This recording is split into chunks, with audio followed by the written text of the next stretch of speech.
Hello guys, today in this tutorial I'm going to show you how to activate Westpac handy card. Okay, so all official steps you can see on your screen, so let's get started. In the Westpac app, make sure you update to the latest version of the app. Search Activate Card in the Smart search bar.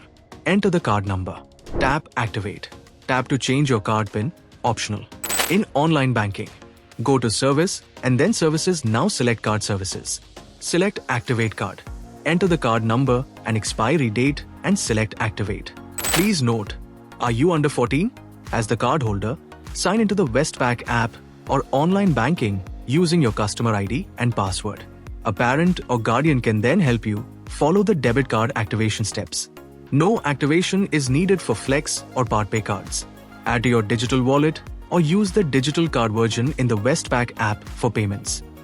Dear friends, by using this method you can easily activate your Westpac handy card. If you have any issues you can make a comment. I will reply very soon, and thanks for watching this video. Bye bye.